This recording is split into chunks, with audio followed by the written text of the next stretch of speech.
Ce quadruplé issu d'une famille de réfugiés en provenance de Chétimari est actuellement au centre de santé mère et enfant de Difa où il reçoit les soins appropriés aux côtés de leur mère âgée de 39 ans. Nous avons admis donc une femme qui a accouché donc de quadruplé.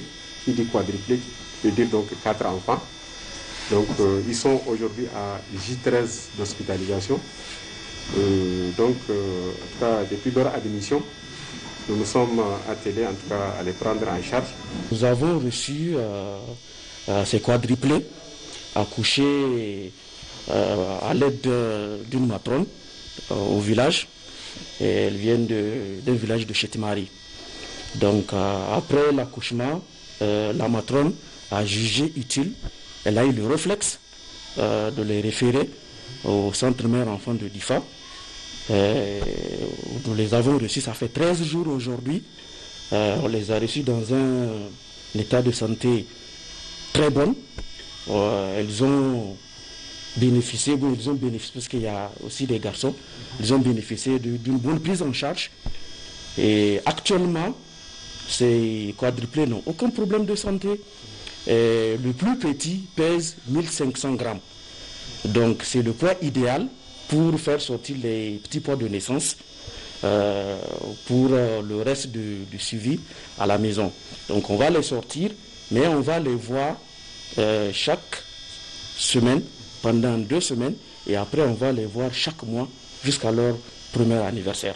En effet, pour venir en aide à cette famille, l'ensemble des partenaires en charge de la protection intervenant dans la région de Difa ont à tous, dans un élan de solidarité, tenu à apporter leur part contributive en vivres et non-vivres et plusieurs autres matériels. L'ONG Gouri a bien voulu aussi accompagner la femme qui vient d'avoir le quadruplé. Le centre mère-enfant aussi a été vraiment, les a généreusement accueillis de son devoir et il a contribué aussi à tout ce que vous voyez ici.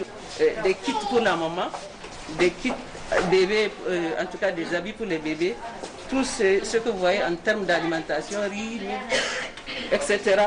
En tout cas, nous souhaitons bonne santé à ces enfants et vraiment on remercie les uns et les autres pour avoir contribué au profit de ces enfants. Je pense que toutes les conditions comme ça réunies, nous encourageons vraiment à utiliser ça, tout ce qu'il a eu à bon escient.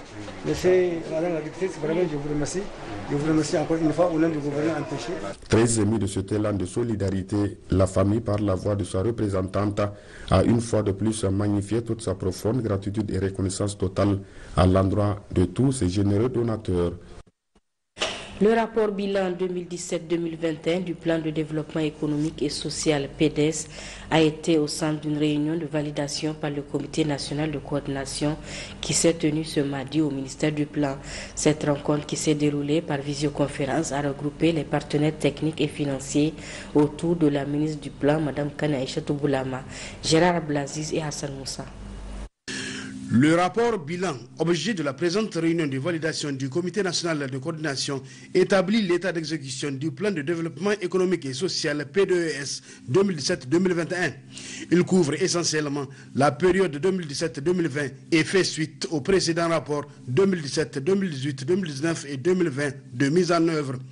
Ce rapport dresse la situation par axe stratégique et apprécie les efforts du gouvernement et des partenaires au développement à travers les réformes initiées, les principales réalisations et une analyse de l'évolution des principaux indicateurs de 2017 à 2020. Aussi, quelques aspects de perspective de l'année 2021 sont soulignés. Ce rapport bilan a été élaboré en collaboration avec toutes les parties prenantes. Le PDES 2017-2021 étant arrivé à terme, le gouvernement du Niger s'apprête à se doter d'un nouveau PDES pour la période 2022-2026, d'où cette rencontre des partenaires techniques et financiers, pour certains par visioconférence, autour de la ministre du Plan, qui a permis d'enrichir et de valider le document. Au bout de 4 ans de mise en œuvre du PDS, nous constatons de manière satisfaisante l'atteinte de plusieurs cibles. Et cette situation se reflète d'ailleurs dans des domaines comme la lutte contre la pauvreté. C'est le premier objectif de tout programme de développement. Nous nous satisfaisons aussi de la grande mobilisation de nos partenaires pour que justement cette stratégie de développement puisse être mise en œuvre et qu'elle soit mise en œuvre selon nos priorités. Et nous remercions les partenaires, en tout cas, pour ce grand effort. Je vous remercie vraiment du travail abattu. Demain après-midi, nous serons autour du Premier ministre à un très haut niveau pour cette fois-ci rendre compte de ce qui s'est passé et pour que ce soit validé définitivement par l'instance suprême de notre dispositif du PDS. Le PDES est le principal cadre de référence et de dialogue avec les partenaires techniques et financiers en matière de politique macroéconomique et de stratégie sectorielle conduite par le Niger. L'objectif global visé à travers sa mise en œuvre est de contribuer à bâtir un pays pacifique, bien gouverné, avec une économie émergente et durable et une société fondée sur des valeurs d'équité et de partage des fruits du progrès. La salle de conférence Tani Bako du ministère des Affaires étrangères a servi de cadre hier à la cérémonie de présentation de l'ouvrage Niger, Ombre et Lumière de Abdraman Harouna. Cet ouvrage de 283 pages défait quelques impostures et passe au peigne fin les travers d'une société mutilée et desservie par ses acteurs référentiels. C'est le ministre de la Renaissance culturelle qui a présidé cette cérémonie. Le point avec Abdelkarim Mambarmou et Sadou Inouali. Le Niger, Ombre et Lumière, c'est l'intitulé de l'ouvrage de 283 pages de l'auteur Abdraman Harouna. Un ouvrage d'analyse profonde qui retrace la situation politique du Niger des années 90 à nos jours. Le Niger, Ombre et Lumière, c'est juste un regard sur la situation politique de notre pays. Donc la petite expérience que nous avons des années 90, donc l'avènement de la démocratie au Niger jusqu'aujourd'hui, nous avons quand même été dans le élan d'observation de bien de préoccupations aujourd'hui qui plombent notre système démocratique. D'un point de vue contenu, il s'agit de détailler ce qui préside aux destinées de cette réflexion-là. Donc là, il y a d'autres aspects qui concernent l'actualité, donc les élections telles qu'elles se sont passées, qu'est-ce qu'il a émeillé, ce qui fait qu'aujourd'hui, de façon constante, ce sont les guéguerres politiques qui sont transposées, les problématiques individuelles qui sont même transposées à l'échelle, je dirais, des partis politiques. Parrain de ce vernissage, le ministre de la Renaissance culturelle, des arts et de la modernisation sociale a saisi l'occasion pour saluer le courage et la qualité de la plume de l'auteur. Je voudrais, en tant que ministre en charge de la culture, en charge des arts, dire toute ma satisfaction de remarquer que ces dernières années, en dépit des idées consacrées, la production littéraire, à l'image de beaucoup d'autres productions artistiques et culturelles, a connu un essor particulier. En dépit de votre charge, puisque vous avez été le directeur de cabinet d'un ministre qui est tombé presque par accident de la culture, et avec votre maîtrise, votre expérience dans notamment le domaine littéraire, vous m'avez été d'un grand apport. En dépit de ces charges, dis-je, vous avez eu le temps d'écrire. C'est vrai que vous m'en parlez de temps en temps, mais je me demandais, mais avec ce qu'on fait là, comment pourra-t-il finir cet ouvrage? Et il l'a fait. Auparavant, plusieurs personnalités ont témoigné leur reconnaissance à Abdraman Harouna pour cette œuvre réalisée dans les règles d'art. Cette cérémonie a été l'occasion pour le ministre de la Renaissance culturelle de décorer l'auteur au grade de chevalier dans l'ordre du mérite du Niger et le professeur Abdoulaye Maga comme officier dans l'ordre des palmes académiques du Niger pour l'engagement et la détermination de la visibilité de la culture nigérienne lors des rencontres internationales de haut niveau, dont l'anniversaire de la CEDEAO et de l'UNESCO. Le ministre de l'Enseignement secondaire a procédé cet après-midi à la réception d'un don de 3000 manuels pédagogiques destinés aux professeurs d'anglais du Niger, des manuels qui aideront ces derniers à mieux former les élèves. Les précisions avec Boubacar Imran Maïga et Ramatou Salou. L'anglais étant une langue mondiale, elle représente donc un outil essentiel pour les jeunes d'aujourd'hui qui entrent dans le monde du travail.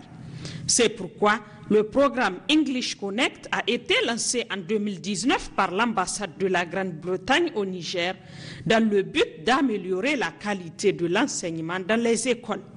Cette année, plusieurs formations en ligne ont été fournies aux enseignants d'anglais, aux conseillers et aux auteurs de manuels scolaires à travers le Niger. Cette cérémonie consacre donc la remise officielle de 3000 manuels pédagogiques et 3000 sacs à main au profit du ministère de l'enseignement secondaire. English Connects vise également à soutenir l'évolution des clubs d'anglais dans les écoles et à travers le Niger. Depuis janvier, nous avons formé 20 dirigeants de clubs d'anglais qui partageront les ressources et la formation avec d'autres leaders des clubs à travers le pays. Mais ça, c'est seulement depuis cette année. Et je sais que le programme est déjà actif depuis une année avant cela. Et maintenant, nous distribuons un sac de soutien de la part de English Connect à chacun des 3000 enseignants de langue anglaise du secondaire au Niger, dans toutes les régions et districts de Niger. Chaque sac contient une nouvelle ressource pédagogique supplémentaire pour les enseignants et un livret de guide de perfectionnement professionnel de la part du British Council. L'occasion a été saisie par le ministre de l'enseignement secondaire pour remercier les généreux donateurs. Je dois aussi signaler que ce programme a déjà mis à disposition 915 manuels d'encadrement pédagogique en décembre 2019 pour les appuyer dans leurs tâches de formation professionnelle continue. C'est au nom du gouvernement d'adresser mes plus vifs remerciements à Madame l'ambassadeur, à M. Longston Kiros, chef du programme English College particulier et au de la Grande-Bretagne en général. Aussi, dois-je saluer l'ambassade de la Grande-Bretagne par le gouvernement de Sa Majesté Elisabeth, qui est un signe de reconnaissance de la politique nigérienne sur le plan international et vise le renforcement des relations avec notre pays. Enfin, je lance un appel au British Council pour le renouvellement de ce programme qui prendra fin le 31 mars 2021 afin de nous aider à améliorer la qualité de l'enseignement-apprentissage de l'anglais dans notre pays. Le président de l'Association des professeurs d'anglais du Niger s'est quant à lui réjoui de cet appui qui a ciblé à la fois les enseignants, les conseillers et auteurs de manuels scolaires à travers le Niger. Le Niger, à l'instar de la communauté internationale, célèbre demain 24 mars la journée mondiale de lutte contre la tuberculose. Le thème retenu par l'Organisation mondiale de la santé est « L'horloge tourne, il est temps de tenir nos promesses, il est temps de mettre fin à la tuberculose ». Dans le message qu'il a livré pour la circonstance, le ministre de la Santé publique a indiqué que cette célébration vise à la fois à sensibiliser et informer la population afin de réduire la morbidité et la mortalité liées à cette maladie. Amadou Issoufou et Sadou Inouali. Ali. Cette journée est célébrée dans un contexte particulier marqué par la Covid-19, une maladie qui a beaucoup impacté les activités de lutte contre la tuberculose, a d'emblée affirmé le ministre de la Santé publique. Seulement des engagements restent à honorer et qui ont trait à la prévention, le financement, la lutte contre la stigmatisation et la promotion d'une action équitable. Fort heureusement, la tuberculose est considérée comme un problème de santé publique prioritaire au Niger. Sa prise en charge fait partie intégrante du paquet minimum d'activités des services de santé. Malgré les contraintes liées à la restriction des activités à cause de la pandémie de la Covid-19, au Niger, en 2020, le programme national de lutte contre la tuberculose a enregistré 11 500 cas de tuberculose sensibles, toutes formes confondues. Parmi eux, 9 545 ont accepté de faire les tests VIH, soit 83%, avec 372 positifs, soit 3,89%, parmi lesquels 273, 73% ont été mis sous traitement antirétroviraux. La tuberculose pulmonaire à frotis positif est passée de 8 792 nouveaux cas en 2019 à 8 896 nouveaux cas en 2020. L'incidence de la tuberculose est passée de 113 cas pour 100 000 habitants en 2010 à 84 cas pour 100 000 habitants en 2019. En ce qui concerne les résultats du traitement, on note une amélioration d'année en année. Ainsi, le taux de succès thérapeutique est passé de 76% en 2012 à 84% en 2019 pour un objectif de 85% en 2021. Néanmoins, le taux de perdu de vue et de décès représente respectivement 7% et 8% pour la cohorte de 2019, ce qui rend difficile l'atteinte de l'objectif escompté. Ahmed Boto a également évoqué la situation de la tuberculose multirésistante avant de souligner les initiatives de promotion de la santé et de lutte contre la tuberculose. La gratuité des examens de dépistage pour tout malade suspect de tuberculose ainsi que les soins, le renforcement des capacités humaines et techniques du programme, la création d'une ligne budgétaire annuelle pour achat de médicaments réactifs et consommables pour 450 millions de francs CFA. Je voudrais saisir cette opportunité pour remercier vivement tous les acteurs de la lutte et les partenaires techniques et financiers qui accompagnent notre pays en vue du contrôle de cette maladie. Je pense à l'Organisation mondiale de la santé, au Fonds mondial de lutte contre le sida, la tuberculose et le paludisme, à l'action d'Amiens, à l'Union internationale de lutte contre la tuberculose et les maladies respiratoires, aux ONG communautaires Plan Niger, ONN et toutes les organisations de la société civile qui interviennent dans la lutte contre la tuberculose. Le ministre de la Santé publique a par ailleurs rappelé la mise en place d'un cadre national multisectoriel de redevabilité relatif à la lutte contre la tuberculose et les investissements consentis dans le cadre de la détection. Santé toujours avec les tendances Covid au Niger, les résultats des examens virologiques de ce jour 23 mars 2021 se présentent comme suit. 5 cas positifs, tous de sexe masculin, dont 1 chez les demandeurs de tests pour voyage et 4 chez les alertes sur 321 tests réalisés. Ces cas positifs se répartissent comme suit. 3 à Niamey et 2 à Agadez. Aucun décès enregistré ce jour. À ce jour, sur 86 912 personnes testées, 4 939 sont déclarées positives à la Covid-19, parmi lesquelles 4 553 guéris, 185 décès, 201 cas actifs, 40 en hospitalisation, dont aucun cas en réanimation. Le gouvernement attire l'attention des populations sur le fait que le virus circule fortement au niveau communautaire, avec de plus en plus de cas présentant des signes souvent graves. Aussi, le gouvernement invite la population au strict respect de toutes les mesures prises. Le port du masque, le lavage des mains à l'eau et au savon et l'utilisation du gel hydroalcoolique doivent être strictement respectés en toutes circonstances. Pour toute information, appelez le 15 ou le 93 59 18 02. Le ministre de l'Emploi, du Travail et de la Protection sociale, Mohamed Boucha, a présidé ce matin à Niamey l'ouverture de l'atelier de renforcement des capacités des services de l'inspection du travail dans le cadre du respect et de la protection des droits des travailleurs migrants.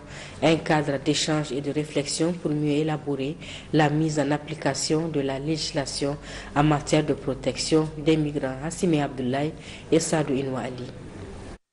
Cette rencontre qui réunit les cadres centraux du ministère de l'Emploi, les inspecteurs du travail, les partenaires techniques et financiers et les représentants des syndicats des travailleurs a pour objet la validation du rapport d'études diagnostiques du plan de renforcement des capacités des services de l'inspection du travail dans le cadre de la protection des migrants.